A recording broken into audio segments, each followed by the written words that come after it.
तो how do you see this resurgence of terrorism in Pakistan? I think सबसे बड़ी गलती अगर किसी ने की है अफगानिस्तान को समझने में, तो वो मेरा ख्याल है वो पाकिस्तान ने की है। देखिए आरजू, पाकिस्तान को चारों तरफ से मसाइल में घिरा हुआ है। पाकिस्तान इस वक्त ना सिर्फ इकोनॉमिकली, मॉरली, अखलाकियात के जनाजे रोजाना निकलते हैं। कल टीटीपी वाले आपके एक फौजी का गला काट कर ले गए, आए हैं गर्दन काटी है और साथ ही ले गए। ये वाली और ज्यादा खतरनाक है बिकॉज इसमें जो बूट्स ऑन द ग्राउंड है वो पाकिस्तानी सोल्जर्स होंगे। American are no more there to support you in any way. जैसे कहते हैं ना, एक टैक्टिकल सपोर्ट वो नहीं है हमारे पास, so it is even more dangerous. तो बिलावल ने कहा कि दहशतगर्दी के जिम्मेदार इमरान खान है, खैबर पख्तूनख्वा में उनकी हुकूमत है और उनकी पॉलिसीज और सब चीजें और उनकी नाकामियां। देखिए, टेररिज्म सिर्फ पाकिस्तान से इंडिया नहीं आ रहा है, पाकिस्तान में खुद टेररिज्म हो रहा है पाकिस्तान के खिलाफ। और पाकिस्तान के अंदर जो टीटीपी के सियासी वकील हैं, उन्हें भी अपनी गलती का एहसास होना चाहिए कि उनकी सियासी वकालत ने पाकिस्तान को दोबारा दहशतगर्दी के नहज पर लाकर खड़ा कर दिया है। हमारा अग्रेशन का भी उतना ही है कि we are the outpost of the उम्मा। वो क्या कहते हैं, गज़वा हिंद और ये आपने नहीं सुने, बातें होती रहती हैं।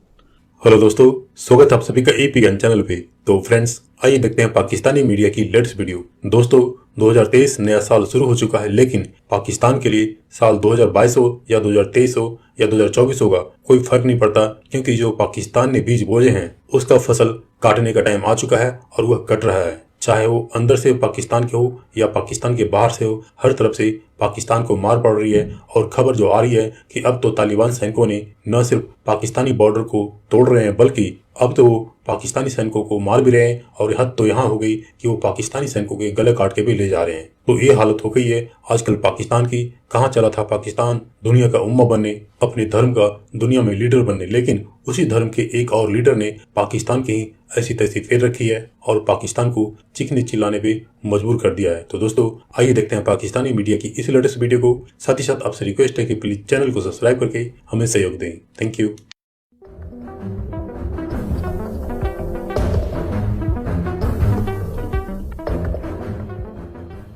तो पाकिस्तान में तो व्हाट वी हैव सीन कि there is the rise of terrorism, resurgence हो रही है।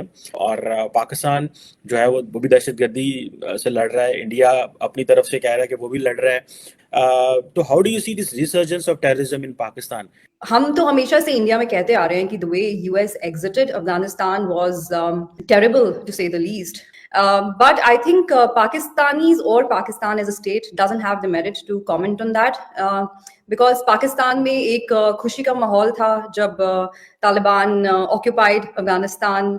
आई थिंक सबसे बड़ी गलती अगर किसी ने की है अफगानिस्तान को समझने में, तो वो मेरा ख्याल है वो पाकिस्तान ने की है, वो और किसी प्लेयर ने नहीं की। बिकॉज आप दुनिया को बताते रहिए बात कि भाई अफगानिस्तान में आप अफगान्स को हरा नहीं सकते। You know, these people have a different kind of a warrior spirit. But आपने खुद कहीं ना कहीं ये समझने में गलती कर दी कि अगर उन्होंने किसी और मुल्क की इंटरफेरेंस बर्दाश्त नहीं की, तो वो पाकिस्तान की भी इंटरफेरेंस जो है वो एक लिमिट तक ही बर्दाश्त करेंगे। बट आपने तालिबान को सब कुछ आप ही ने सिखाया, किस तरह से अपने आप को मार्केट करना है, किस तरह से अपनी पीआर करनी है, किस तरह से दुनिया में घूमना है। In fact Pakistanis were the ones who were telling the whole world, look, you know, they have broken the shackles of slavery and please recognize them, please give them money, otherwise it will be a problem for the region. तो I think आपको थोड़ा सा सोचना चाहिए था कि it will be a problem for you first and then the reason.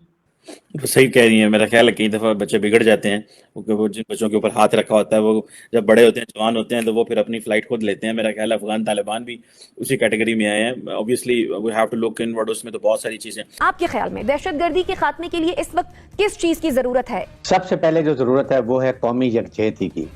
मुसल्लह फ़ौज all have to be on one page कि हमने इसको ख़त्म करना है और हम हर कुर्बानी देने के लिए तैयार हैं।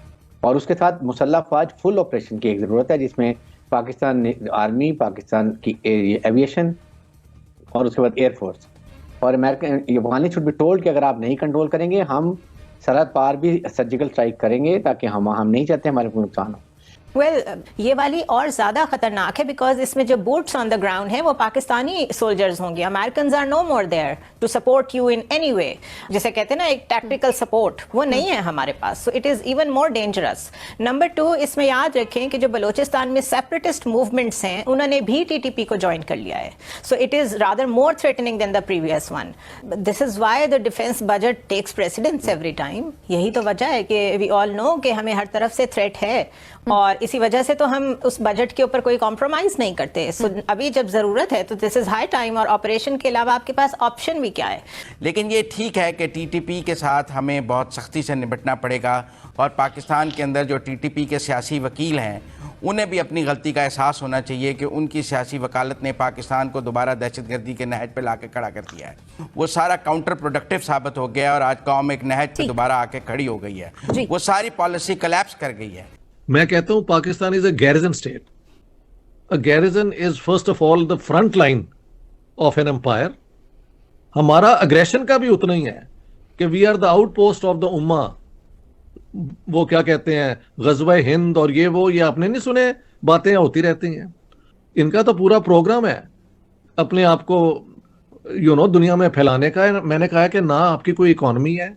इन्होंने जो तिगड़म इनका चल गया वो ये था कि कोल्ड वॉर में इन्होंने अमेरिका को कन्विंस कर लिया कि आपकी फ्रंट लाइन स्टेट हम है, आप हमें आर्म करें तो सोवियत यूनियन को रोकने के लिए will be in the front.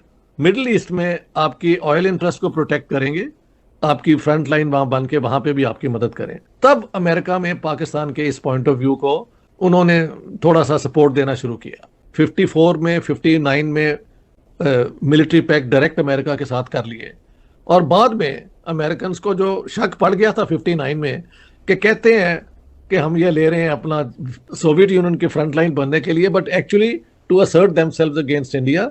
वो रन ऑफ कच्छ में एक्सपोज हो गया जब इन्होंने अपनी एडवांस मशीनरी वहां पे इस्तेमाल की और इनको दिमाग खराब हो गया कि यार हम तो अब कश्मीर में घुस जाएं तो वहां पे भी हम हिंदू जो है वो लड़ ही नहीं सकता। ये इस किस्म की बातें करते थे। तो मुझे अमेरिकन ये स्कॉलर्स हैं उन्होंने कहा कि हमें आपके ऑफिसर्स कहते थे कि every Muslim soldier is equal to 10 Hindus. मतलब मुझसे लोग कहते हैं यार 700 साल जब ये रूल कर रहे थे तब तो इन्होंने कोई अलग पाकिस्तान नहीं बनाया। तो जब जमहूरियत का दौर आया और पावर शेयरिंग और ये और वो, वहां ये भाग गए हैं और